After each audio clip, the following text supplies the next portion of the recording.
Welcome to Telugu Prabha viewers. నేను మీ journalist Rahman. ఇవాళ ప్రపంచవ్యాప్తంగా నోబెల్ పీస్ ప్రైజ్ విన్నర్ గురించి ప్రకటన వెలువడింది. దీని మీద ఇప్పుడు చర్చనీయాంశంగా మారింది.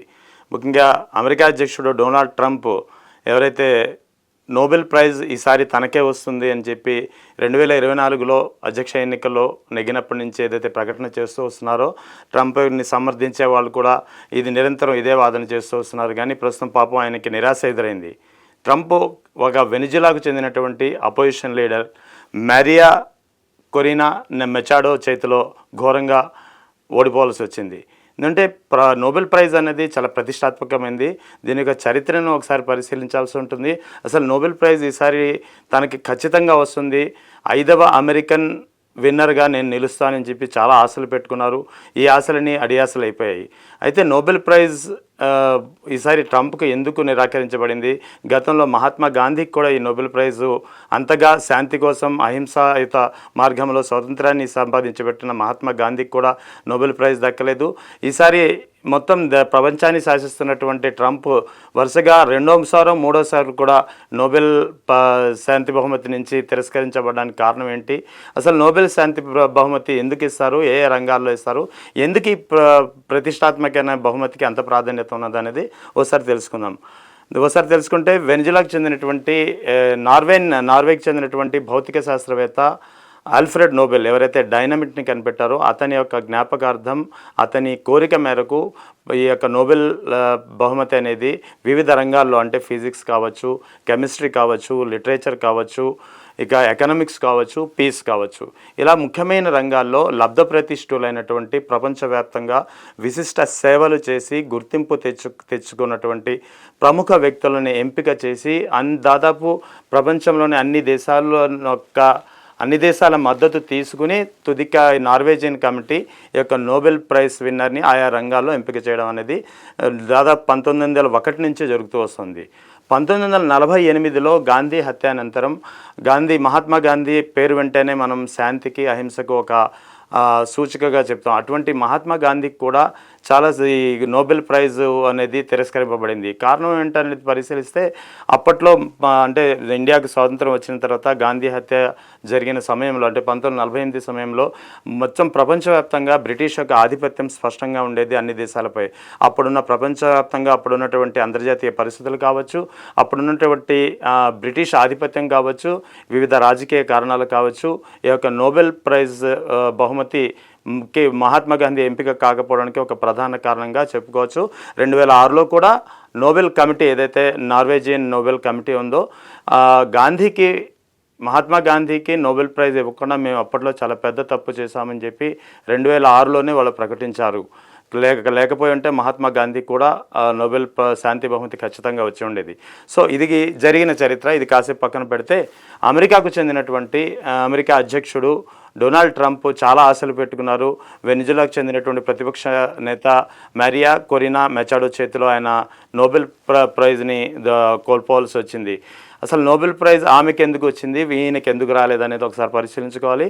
ఎందుకంటే అక్కడ వెనిజులాలో దాదాపు గత సంవత్సరం ఎన్నికలు జరిగినా కూడా అక్కడ ఎన్నికల్లో ఇప్పుడున్న అధ్యక్షుడు పూర్తిగా రిగ్గింగ్ చేసి అక్కడున్న ప్రజాస్వామ్యత వాతావరణాన్ని ఖూనీ చేసి అక్కడ ఒక నియంత్రిత వైఖరితో వ్యవహరిస్తుండటంతో అప్పటి నుంచి ఇప్పటి వరకు ప్రజాస్వామ్యయుతంగా, శాంతియుతంగా ఆమె ప్రజాస్వామ్య హక్కుల పరిరక్షణ కోసం చాలా ప్రయత్నాలు చేస్తుంది, చాలా పోరాటాలు చేస్తూ వస్తుంది. ఈ పోరాటాలకు గుర్తింపుగానే ఈ పోరాటాలని గుర్తించినటువంటి నార్వేజియన్ నోబెల్ కమిటీ ఆమెకు ఈసారి 2025 నోబెల్ శాంతి బహుమతికి అర్హురాలుగా ప్రకటించింది. డిసెంబర్ 10వ తేదీన ఈ బహుమతి ప్రదానం జరుగుతుంది. ఇక ట్రంప్కి ఎందుకు రాలేదనే దానికి కారణాలు కూడా చాలా చెప్పుకోవచ్చు. ట్రంప్ అయితే తానైతే ఇజ్రాయెల్ పాలస్తీనా తర్వాత ఇజ్రాయెల్ గాజా యుద్ధాన్ని ఆపేనని చెప్పి ప్రకటించుకోవడం, తర్వాత యుక్రెయిన్ రష్యా యుద్ధాన్ని ఆగిపోవడానికి చాలా ప్రయత్నాలు చేశానని చెప్పడం, మొత్తానికి ప్రపంచవ్యాప్తంగా జరుగుతున్నటువంటి వివిధ యుద్ధాల ఆపేందుకు తాను చాలా ప్రయత్నాలు చేశాను అని చెప్పి, అందుకే ఈసారి ఖచ్చితంగా తనకే రావాలి అని చెప్పి తనకు తానుగా బహిరంగంగా చెప్పుకోవడమే కాకుండా అతని సమర్థించే వాళ్ళు కూడా ప్రకటనలు చేస్తూ వచ్చారు.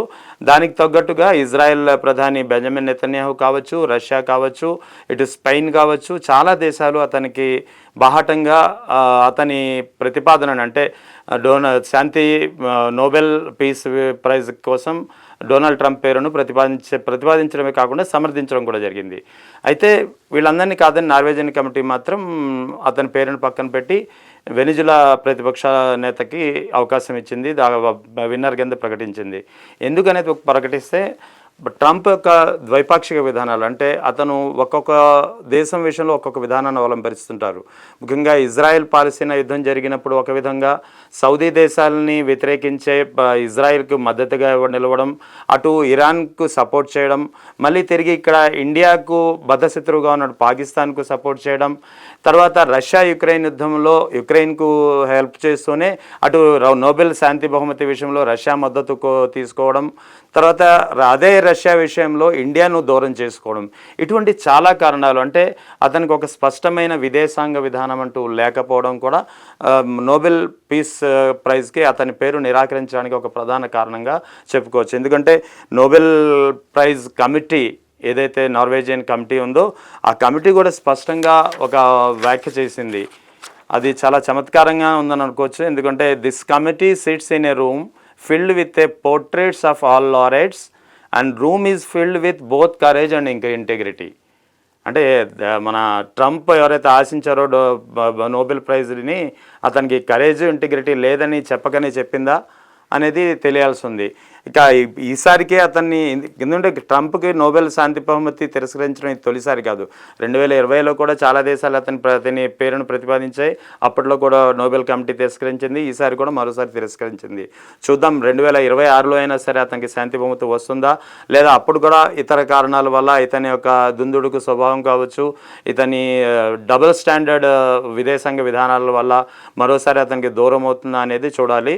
ఏదేమైనప్పటికీ నోబెల్ శాంతి బహుమతి ఏదైతే ఎక్స్పెక్ట్ చేశాడో అతను రాకపోవడం తోటి ట్రంప్ చాలా నిరాశగానే ఉన్నారు. ట్రంప్ని సమర్థించే వాళ్ళు పూర్తిగా నైరాశ్యంలో ఉన్నారు. ఇటు ఇండియా పట్ల అతను అవలంబించినటువంటి సంఘర్షణ వైఖరి కావచ్చు, దాంతో ట్రంప్కి మీద అగిలం అవుతున్నటువంటి ఇండియన్స్ మాత్రం ట్రంప్కి నోబెల్ పీస్ రాకపోవడం పట్ల హర్షం వ్యక్తం చేస్తున్నారు. ఇండియాని దూరం చేసుకున్నందుకే నీకు ఇలా జరిగిందని చెప్పి నెటిజన్లు కూడా కామెంట్లు కూడా చేస్తున్నారు. Let's watch and see what happen the next.